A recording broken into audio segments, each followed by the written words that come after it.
축하합니다. 드디어 또 한 주간이 마무리되어져 가고 있는 금요일입니다. 어떻게 잘 지내시고 계신지 궁금합니다. 우리 사랑하는 중고등부 친구 여러분, 그냥 그렇게 한 주 한 주 지나간 것 같지만 이 한 주 한 주간의 삶 가운데 여러분들이 살아가는 그 모든 순적 근적 가운데 또 하나님께서 함께 하심을 날마다 경험하는 은혜들이 있었으면 좋겠습니다. 특별히 우리 말씀 묵상을 통해서 그러한 은혜들, 특별히 하나님의 음성을 듣고 하나님의 뜻을 구하며 또 그렇게 기도하며 함께 나가는 그런 은혜가 있으면 좋지 않겠나라는 생각이 들습니다.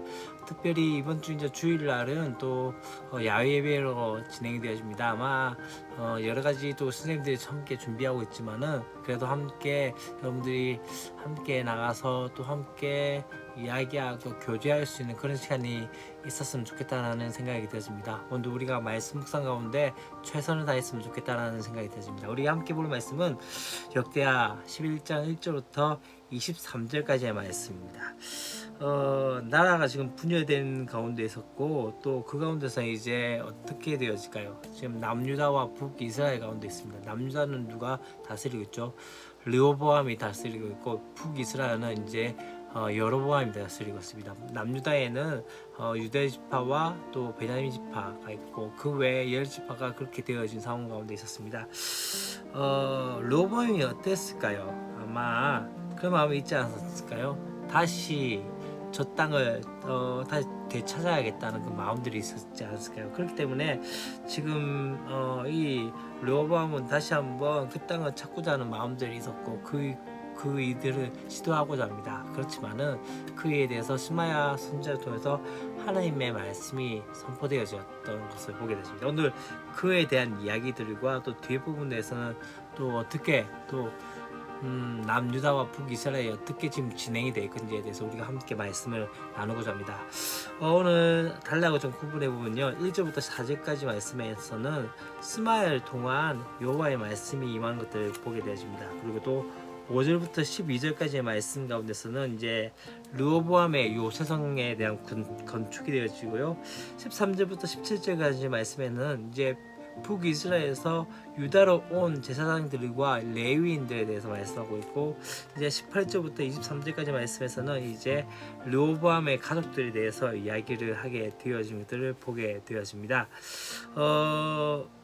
좀 몇 가지 뭐 이야기할 것들이 많이 있지만 거기서 한 세 가지 정도 우리 함께 말씀 가운데 나오고자 합니다. 첫 번째는 바로 지금 여호와의 말씀이 임하는 그 상황들을 보아야 됩니다. 르호보암이 지금 이제 1절 말씀 그렇게 얘기합니다.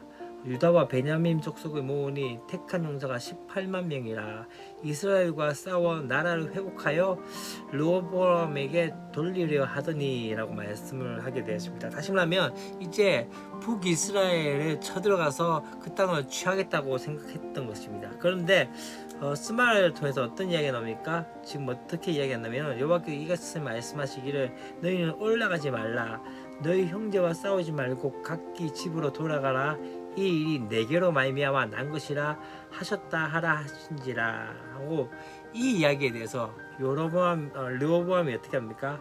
여호와의 말씀을 듣고 돌아가서 지금 여로보암을 치러 가던 길에서 되돌아왔던 것을 보게 되어집니다.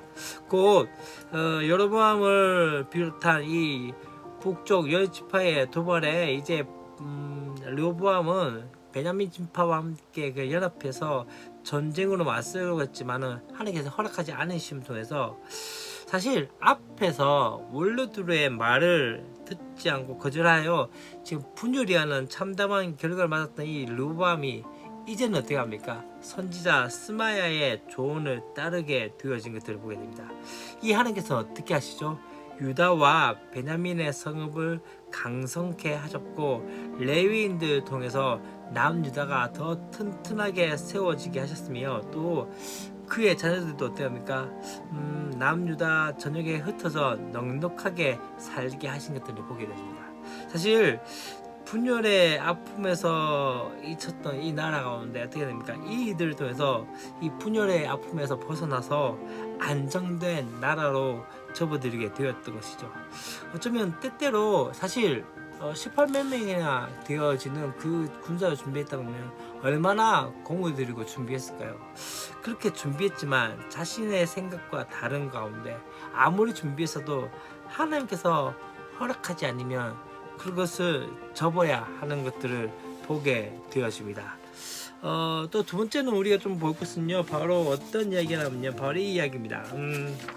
이제 온 이스라엘 12절 말씀에서 온 이스라엘의 제사장들과 레위 사람들은 그들의 모든 지방에서부터 르호보암에게 돌아오되 레위 사람들이 자기들의 마을들과 산업을 떠나 유다와 예루살렘에 이르렀으니 이는 여로보암과 그의 아들들이 그들을 해임하여 여호와께 제사장의 직분을 행하지 못하게 하고 라고 말씀을 하고 있습니다. 사실 지금 이 여로보암이 북이스라엘에 있게 되어지면 사실 지금 남유다에는 어디가 있죠?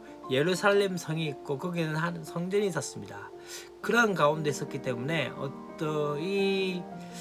여로보암은 항상 생각한 것 중에 하나가 이 백성이 잘못하면 분명히 다시 돌아가게 될 것이다. 왜? 성전이 어디에 있기 때문에 남유다에 있기 때문에 돌아갈 것이라는 그 불안감이 있었죠. 그렇기 때문에 이 여로보암이 했던 것은 뭐냐면 다음과 베델 지파에 우상을 세우게 되어지고 그 가운데서 소위 그 가운데서 또 따로 제사장을 세워서 그렇게 만들게 되어지고 그곳에서 예배하라고 그곳에서 제사하라고 만들어 놓게 되어지죠. 그래서 원래 레위인으로 있었고 또한 제사장을 했던 사람들에 대해서는 해임하게 되어지고 그 이들에서 어떻게 합니까? 다른 제사장들을 세우게 되어지는 모습들을 보게 되어집니다. 그런 가운데서 이제 북쪽 지파의 레위인들이 그 고향과 산업을 떠나서 어디요? 예루살렘에 모이게 되어진 것을 보게 됩니다. 여호와 신앙을 지키기 위해서 어쩌면 안정적인 그 삶의 터전을 버리게 된 것이죠. 그들은 유다를 도와서 유다가 강성해지는데 기여를 하게 되지고 그렇게 나왔던 것이죠. 이들 또한 어쩌면 그들이 살았던 그 북이스라엘 쪽에 그 지역에 있었던 그 사람들이 남유다로 내려오고 그곳에 있었던 것 자체가 무엇일까요? 믿음을 위해서 그들의 땅을 어떻게 합니까? 믿음을 위해서 그들의 땅을 버리고 내려왔던 것이죠. 마치 믿음의 조상 아브라함처럼 신앙 하나를 위해서 모든 것을 버리고 가게 되어졌던 것이죠. 하나님께서 끝까지 그들의 기업인 것을 알았기 때문에 그들의 산업이 되어주신 것들을 믿었기 때문에 그렇게 그 이들을 행했던 것이요. 이게 바로 믿음이라고 볼 수 있는 것입니다. 마지막으로 우리가 이제 함께 이야기할 것 중에 하나는 무엇입니까? 하나님보다 어쩌면 우상을 숭배하는 그 여로보암의 모습을 보게 됩니다. 하나님께서는 여로보암에게도 하나님의 계명을 순종하면 그를 위해서 견고한 집을 세우시겠다고 약속하십니다. 그렇지만 그는 어떻게 합니까? 스스로 견고한 왕국을 세우려고 우상을 만들고 섬기도록 강요하게 되어졌던 것이죠. 그래서 합법적인 제사장들을 해임하고 임의로 제사장들을 세우게 되어지고 또 제단을 만들고 임의로 숭배할 신을 만들고야 말았던 것이죠. 왜냐하면은 종교적 주도권이 어디에 있었을까요? 바로 예루살렘에 있었고 그것은 바로 남유다 쪽에 있었기 때문에 그 가운데서 초조함 때문에 그것 때문에 어쩌면 하나님을 기뻐하지 않는 그 이들을 선택하게 되어졌던 것이죠. 여러분 그렇기 때문에 어떻게 되어졌을까요? 재밌는 것 중에 하나는요, 북이스라엘은 계속적으로 악한 왕밖에 없었다는 것을 보게 됩니다. 그렇게 나라가 분열되었음에도 불구하고 마지막으로 결론적으로는 어떻게 됩니까? 남유다가 BC 522년에 망하게 되어지고 또한 북이스라엘이 그 전에 722년 BC 722년에 망하게 되어집니다. 그 모든 이 상황들 가운데 그래도 유다 쪽에서는 선한 왕도 있었지만은 이 북이스라엘에는 어떻게 됩니까? 악한 왕밖에 되어지지 않았던 거죠. 먼저 어떻게 해요? 단추를 잘못 끼웠기 때문에 어떻게 되었습니까? 그 북이스라엘의 모든 길이 끝내는 패망으로 갈 수밖에 없었던 것을 보게 되어집니다.